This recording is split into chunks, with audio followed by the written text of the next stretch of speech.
What is going on, YouTubers? At last, I finished work today, and I don't have to, work overtime. So, thanks and praises be to God, the Almighty Himself. Therefore, I have some free time I can make good use of tonight. To get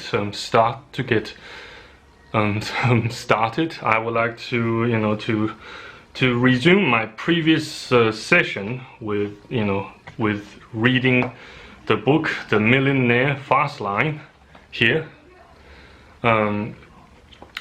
Crack the code to wealth and live rich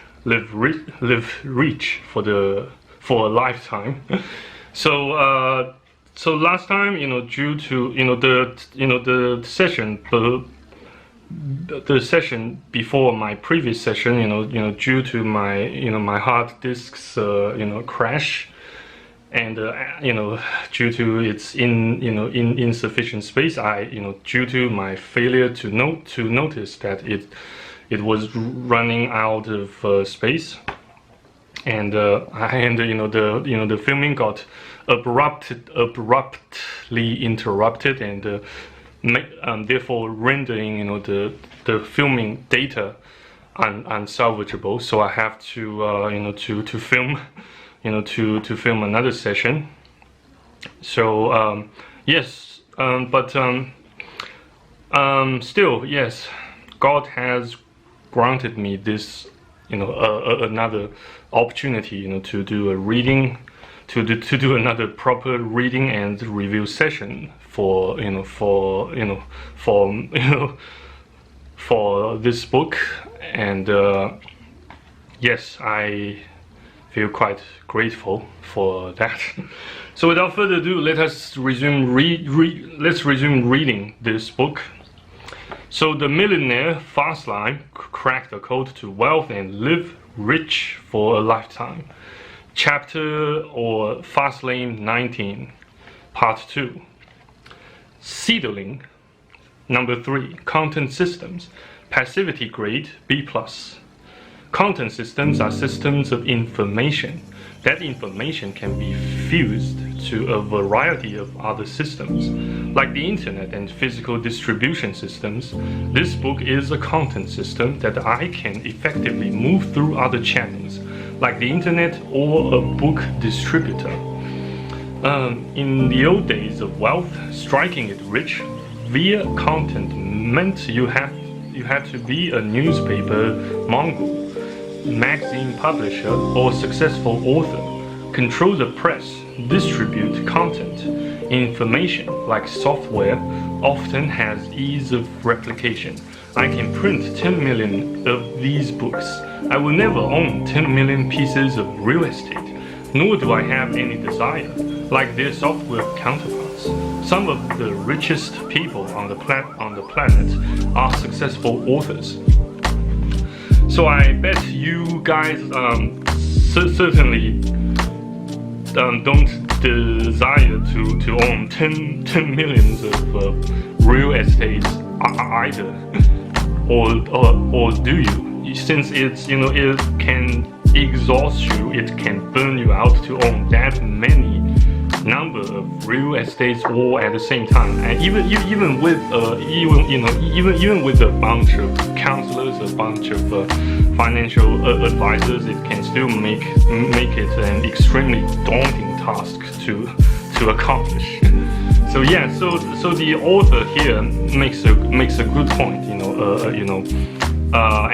maybe also in somewhat implicit reference to attaining life and work or / business balance here.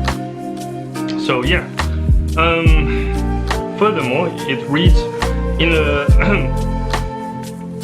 in a few short years, J.K. Rowling, author and owner of the Harry Potter brand, went from being a 32-year-old divorced English teacher to a media mogul worth over 400 million. The single mom has sold over 30 million copies of her books in 35 different languages. I guess she didn't hear the excuse. I'm a single mom and I don't have time. Miss Rowling recalls the happiest point of her life, not the acquisition of millions, but the point at which she could write full-time. Similarly, Dan Brown has sold over 80 million copies of the Da Vinci Code in 51 languages. Let me be perfectly clear. If you sell 80 millions of anything, you will be a very rich human being. The latest trend of content distribution has merged with computer systems, blogs, social networks, ebooks, and online magazines. All serve the newest hybrid of computers, systems, and content distribution. In fact, this new combination is so powerful that it is driving many of the old hardline models out of business. Paper newspapers and magazines are officially endangered to be extinct in the coming decade. Change creates millionaires. Those who observe and take advantage of change will be the new millionaires and billionaires. Content also survives time. This book might have taken me years to write, but it also survives years if someone buys this book 5 years from now. I will earn a small profit on the time investment I made years earlier. The content is an asset that is sellable over and over again, and with each sale, the effective time cost declines, while the hourly rate of return expands. Yeah, I totally agree so far. Yeah. Actually, in my previous filming session, in my previous reading and filming session for this book, I can, if my memory still serves, I can remember that I stopped at the end of Seedling 3. Yeah. So for Seedling 4, we have distribution systems, passivity grade B. A distribution system is any structure or organization designed to move products to the masses. Distribution systems can be hybrids with the other seedlings, such as content and computer systems. Apparently, I'm not, I still feel quite uncertain if I so far have been speaking British posh accent appropriately, like a Brit do. So please, guys, don't hesitate to correct me if I have said anything inappropriate, or if I have pronounced any word contrary to the standard British posh accent. Yeah. So let's resume. Yeah. I beg your pardon for the interruption, for the side note here.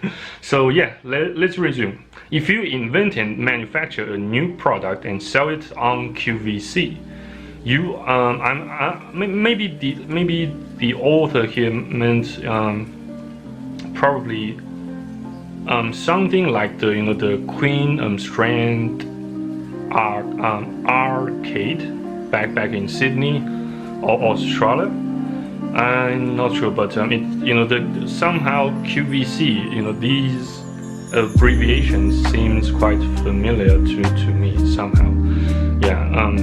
But in any regard, yeah, you are if you invent and manufacture a new product and sell it on QVC, you are leveraging a distribution system. If you sell that product via infomercial at 2 a.m., you are leveraging a distribution system. If you sell your product to 4 wholesale distributors that in turn sell it to retailers like Walmart and Target, you are leveraging a distribution system. When inventing a new product, the invention is always half the battle. Distribution is the other. The greatest product in the world goes unused if it isn't leveraged into the proper distribution system, either one that exists or one that you create. So apparently, if you do happen to have a Patreon page, such Patreon page serves as both a distribution system and a content system quite simultaneously. But you also in the meantime you engaged in a you engaged yourself in some sort of a mutually beneficial arrangement or partnership or slash symbiotic relationship with Patreon Incorporated. Since Patreon will charge a fee once your Patreon page has made or earned any income. Though you won't lose a penny once your page doesn't have any income, so you don't have to worry about that. Yeah, so rest assured. Well, at least for now, but I'm not sure. Maybe, just maybe, once Patreon changes its policies or its standard fees, well, let's hope not. Yes. So yeah, let's resume reading. Amazon.com is one example of a distribution system that I use. This book sells on Amazon and is available to millions. However, a book sitting on Amazon represents unrealized potential, like a 1,000 horsepower car sitting in the garage. In the garage. Sorry, excuse me. In British accent, it should pronounce garage instead of garage. That sounds way too American. So it is my job to turn the engine on and drive the power of the distribution system. The two exists ready to be exploited by successful or failed execution. Our iPhone developer leveraged the iPhone App Store to move his software. This was his distribution point. Without the distribution, he couldn't sell software. Distribution is a means to move product to the masses. Some systems are better than the others, and when it comes to distribution, it all depends on the control structure. If you create a network marketing company to sell your new vitamin product, you are creating a powerful distribution network capable of earning millions. If you join a network marketing company, you are electing to be a gear in the distribution process. So when the author mentioned, you are electing to be a gear in the distribution process, he probably meant to say that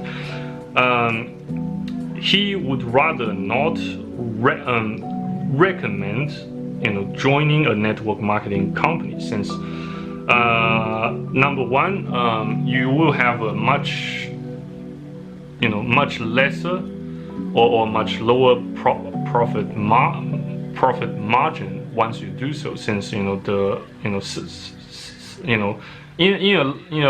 highly similar fashion to how Patreon charges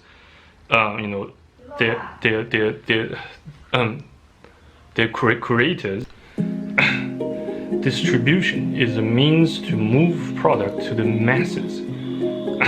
Some systems are better than others, and when it comes to distribution, it all depends on the control structure. If you create a network marketing company to sell your new vitamin product, you are creating a powerful distribution network capable of earning millions. If you join a network marketing company, you are electing to be a gear in the distribution process. Another potent form of distribution is franchising and/or chaining. When a successful store concept is branded and systemized, it can be replicated and sold to other individuals. Savvy Fastlane entrepreneurs recognize that a successful local business with weak leverage can be made highly leveraged by franchises or chains. Does this part sound familiar? It should. This is what Starbucks did to become the biggest coffee chain in the world. Other restaurants deploy a combination of chains and franchises. Dairy Queen and McDonald's have both chains and franchises. If your business operates in limited scale, it can be conquered with chains and franchises. If you own one hot dog cart and sell at one location, there is no leverage. If you own 500 hot dog carts and sell at 500 locations through 500 owner-operators, suddenly leverage appears. The Fastlane wealth equation has power.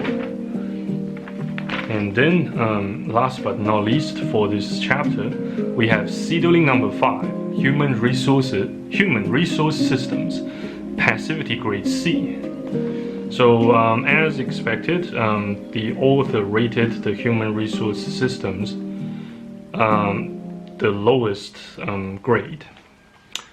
This, this went quite as what I expected at the very beginning, probably even before reading this book, at a closer scope.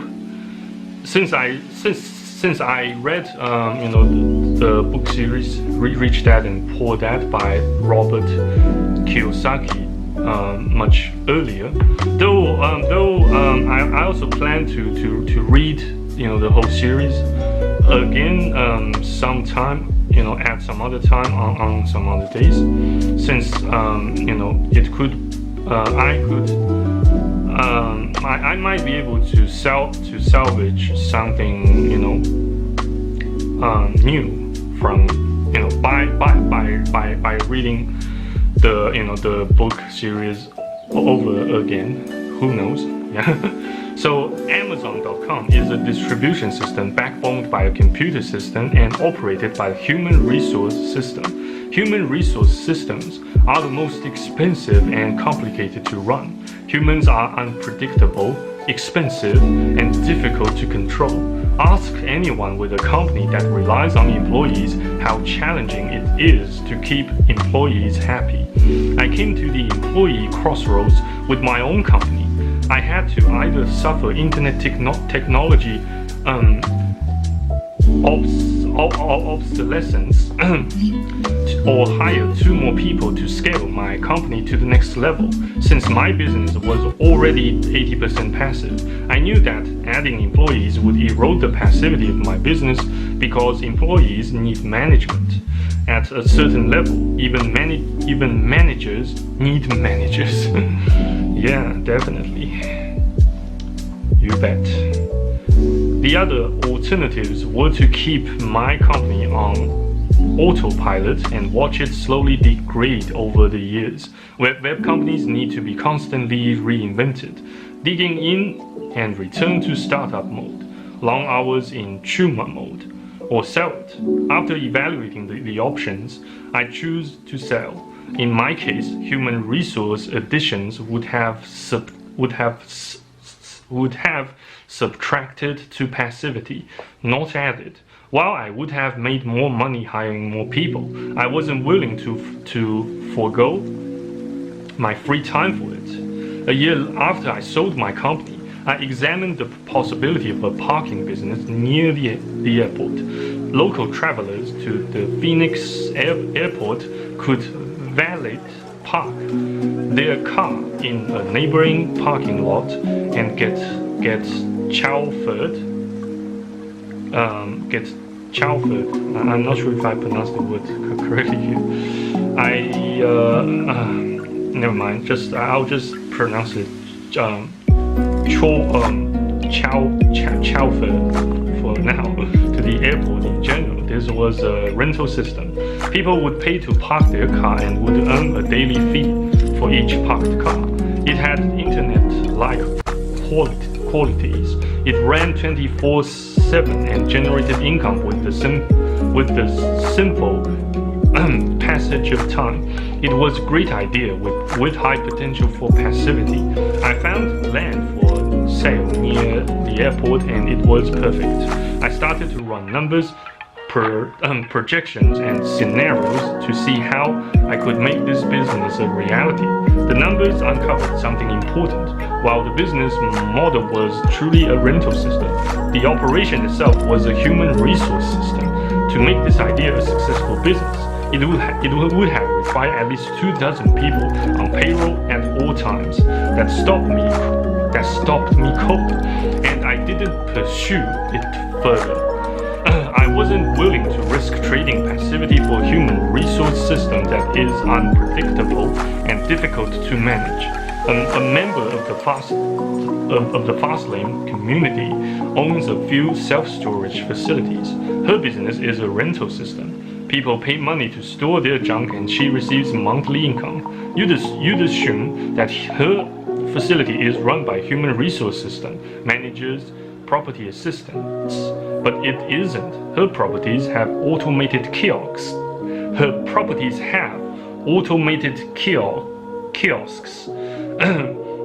That run each property a computer system. This makes her business 85% passive. Remove the kiosk at human resource systems and passivity drops. Does this suggest that human resource systems are a drain to passivity? It depends. First, what is the existing level of passivity to the business as it is now? If you own a coffee shop and work 80 hours a week, you have zero passivity. A general manager, a human resource system would raise passivity by an estimated 40%. In my business, I was operating at 85% passivity. Adding any human resource system would have lowered passivity. Human resource systems can add passivity or erode it. Good employees nurture money trees. Bad employees pluck the fruit of money trees and require pruning. However, don't let that scare you. If you want to make millions of dollars or billions, human resource systems are needed because you can't do everything yourself. So, yes, so far I have found this book, quite, a whole lot easier to understand than the Rich Dad and Poor Dad book series. Yeah, so since it doesn't use lots of jargons and technicalities as much as the Rich Dad Poor Dad series did, as far as I can perceive and reckon. So let's take a look at the chapter summary. Chapter summary: Fastlane distinctions. To divorce yourself from the slow lane's transactional relationship of time for money, you need to become a producer. Specifically a business owner. Business systems break the bond between your time for money because they act like surrogate operatives for your time trade. If you have a passive income that exceeds all your needs and lifestyle expenses, including taxes, you are retired. Retirement can happen at any age. The fruit from a money tree is passive income. A fast lane objective is to create a business system that survives time, exclusive of your time. The 5 money tree seedlings are rental systems, computer systems, content systems, distribution systems, and human resource systems. Real estate, licenses, and patents are examples of rental systems. Internet and software businesses are examples of computer systems. Authoring books, blogging, and magazines are forms of content systems. Franchising, chaining, network marketing, and television marketing are examples of distribution systems. Human resource systems can add or subtract to passivity. Human resource systems are the most expensive to manage and implement. Yeah, so that's it for the chapter 19 or the Fastlane 19 of the book, The Millionaire Fastlane. The Millionaire Fastlane, crack the code to wealth and live rich for a lifetime. Actually, I do plan to, to go for another chapter here, but I'm not quite sure which one to go. Probably, let's go backwards a little bit and read Fastlane 18, how the rich really get rich. Only those who will risk going too far can possibly find out how far one can go. Tis a lot, or tis I'm not sure how to pronounce the name here. I beg your pardon. So, the burning question: how did you get rich?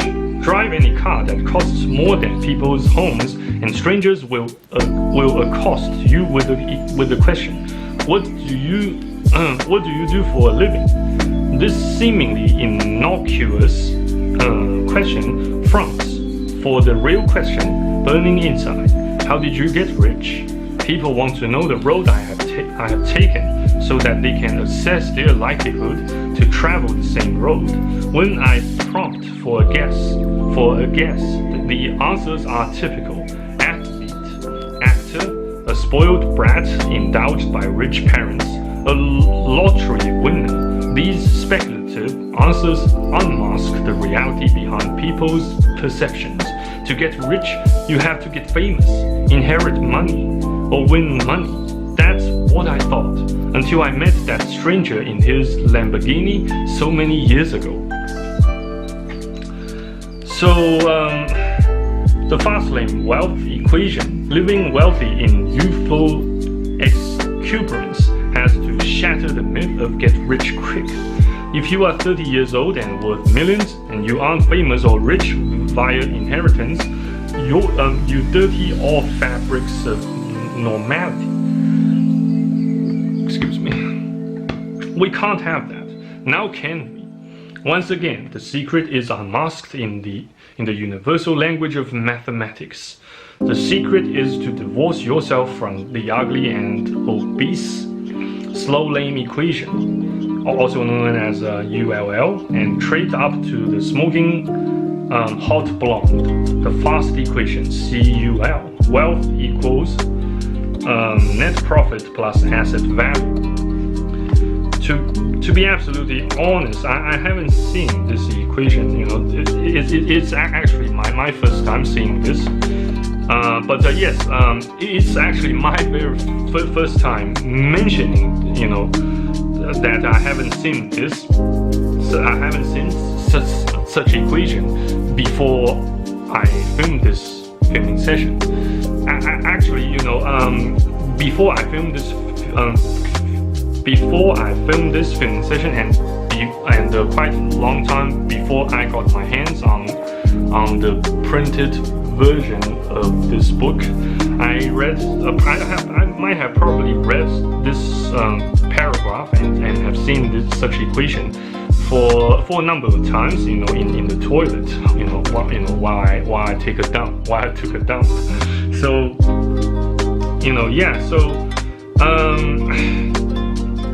actually, it's beautifully simple here.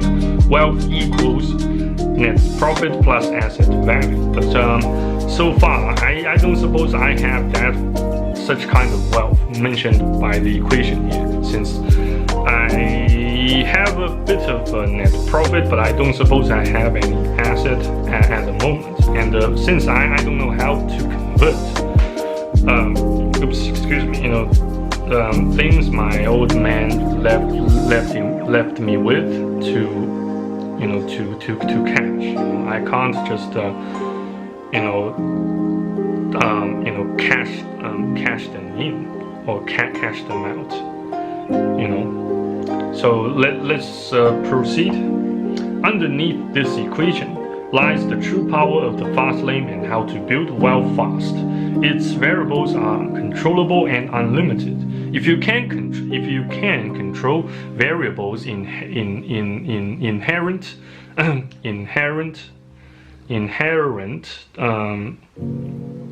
to your wealth equation, you can get wealthy. Those variables are net profit equals units sold times unit profit, and asset value equals net profit times industry multiple. Probably the author here meant to say industry multiplier, since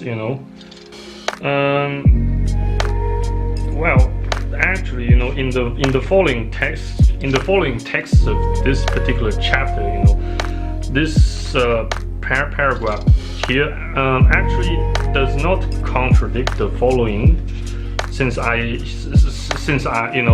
at first glance I thought the author made a simple spelling mistake here, but as I went to double check the following text, here on this table here, it also says it also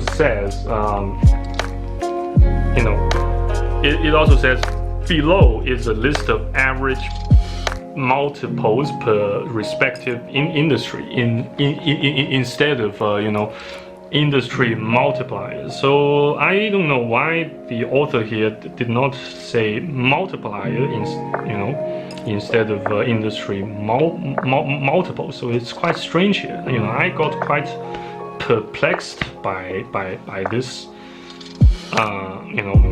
But yes, let's resume reading and see if I am actually cherry picking or sugar coating anything here. Yeah, so all business owners leverage this equation, in which units sold times unit profit will determine net profit. Using my internet company as an example, my unit profit was approximately $4 for every website conversion. A conversion was a user who generated a lead. On any given day, I had 12,000 people visiting my website. This means my units sold variable had an upper threshold of 12,000 per day. I had the opportunity to sell 12,000 people per day. So the author here, I suppose he means that on maximum, if assuming you have a website which has 12,000 people visiting, the upper threshold is 12,000 per day. Then on maximum you can make up to for approximately $48,000 dollars on maximum daily, based on the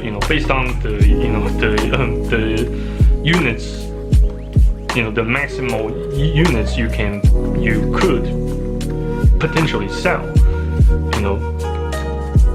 which is 12,000 people per day. That means 12,000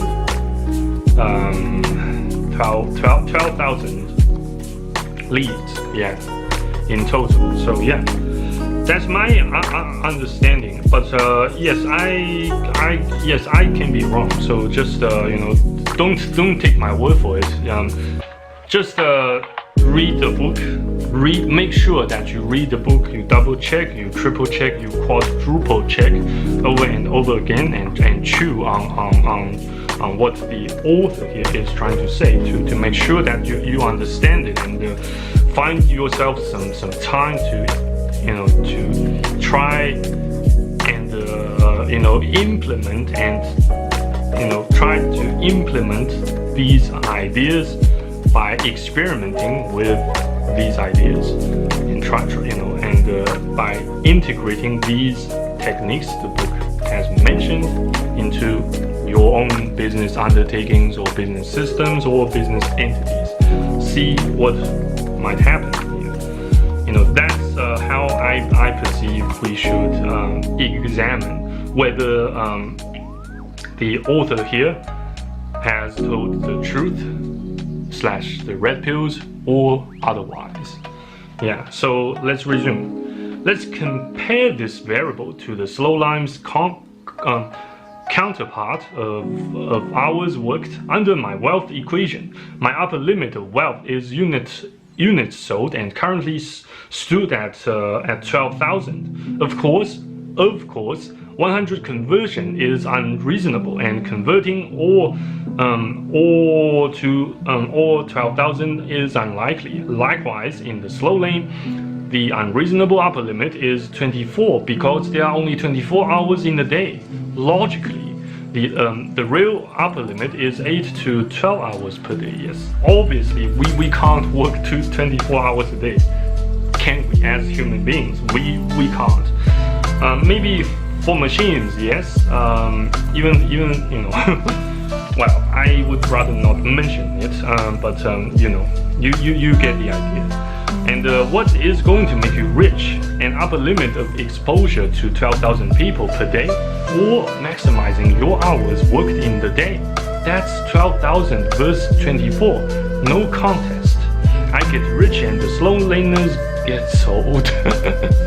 Yeah, controllable unlimited variables will make you rich. So how did I control this variable? How is it unlimited? Simple. My average conversion ratio was 12%. If I want to make more profit, I don't walk into the boss's office and ask for a raise. No, I have several weapons available for deployment.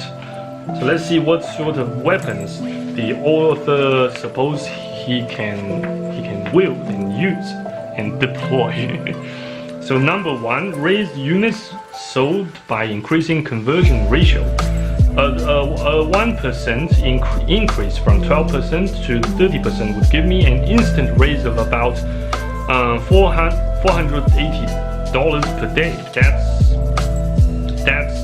That's 14,400 per month. If I redesign the website, hit a home run and get conversion to 15%. Now I have expanded my income to over 43 per month. Weapon number 2, raise units sold by increasing web traffic. To raise profit, I can increase traffic. If I increase web users to my website for 12,000 to 15,000 and conversion stays at 12%, my daily income rises by 1,440 per day, or $43,200 per month. Not likely, it happened. On some days I would have traffic spikes where over 20,000 users would visit. Number 3, raise unit profit. If I detect a weakness in supply for my service or improve value, I can raise prices and increase my unit profit. If my unit profit moves from $4 to $4.50, I raise my income to 10,800 per day from $8,000. That translates to an additional 84,000 per month. Is your month on the floor yet? Isn't it wonderful to have control? These were my options to create wealth. I had reasonable control over both variables, unit profit and units sold, whereas in the slow lane you are left pleading with the boss for a measly 3% salary rise. Second, notice how my wealth variables are virtually unlimited. I controlled only a small part of my market, and conceivably, my upper threshold of traffic wasn't the current 12,000 people, but upward of 50,000 to 100,000 users per day. Unit profit is also playable, or BLE. So well, I currently don't have my iPad with me, without me myself having to get off from this spot, to leave this spot and pick up my iPad and show you and check the meaning, the pronunciation of this word here. So yes, I would rather not in this filming session anyway. So yeah, let's do that later. Commit first, figure it out later. Yeah. So let's resume. I could experiment with increased prices or new services. I remember the time when I introduced a new service that cost me nothing, and I sent out an email to my advertisers outlining the program. Within minutes, I made a few $1,000s in recurring yearly income. My invested time was negligible and the results were accumulative. High speed limit equals high potential income. The power of this example is to illustrate why I got rich and most others don't. I changed my universe because my wealth equation was unlimited and controllable. When I make tiny incremental changes in my strategy, I explode my income. A mere 1% increase in the variables could mean thousands as in a new Lamborghini. When your wealth variables have high leverage, so does your income potential. Or would you rather stick with the ceiling of 24 hours native to intrinsic value? Unfortunately, many enthusiastic business owners engage in opportunities with low punitive speeds. For example, if you sit outside a hardware store and sell hot dogs from your hot dog cart, you have muzzled your speed with no accelerative leverage. The variables are limited because your reach is confined to a small area. How many hot dogs could you conceivably sell in a day? 40? 100? Is it possible you can go home and rave to your wife, "Honey, I sold 20,000 hot dogs today"? It would never happen. Again, this isn't much different from the 24-hour cage on intrinsic value. Small numbers have a strong gravity towards mediocrity. Another example is the book itself. How many people are interested in financial independence or early retirement? My market, my upper speed limit, is virtually hundreds of millions of people all over the world. To weaponize the fast lane wealth equation, you must engage in a fast lane business that has the potential for leverage or high speed limits. Retarded numbers retard wealth. Yeah, so I have been rethinking the business model I have been practicing, and my target market mainly focuses on the Australian continent and sometimes a bit of the Kiwi islands. So yeah, it's so mind-blowing and eye-opening. And I know it's nearing the length limit of this filming session, so I suppose I have to stop here. So thank you very much for stopping by and watching this video and listening to this video. I hope you have gathered or learned something useful from this particular video. Well, actually, I did this video mainly to cheer myself up amid of the current COVID-19 shite situation and the great recession that follows. Still, nevertheless, I hope to see you guys next time in my next book club reading video or filming session, and if God willing, of course. So thank you very much again, and au revoir until next time. Cheers.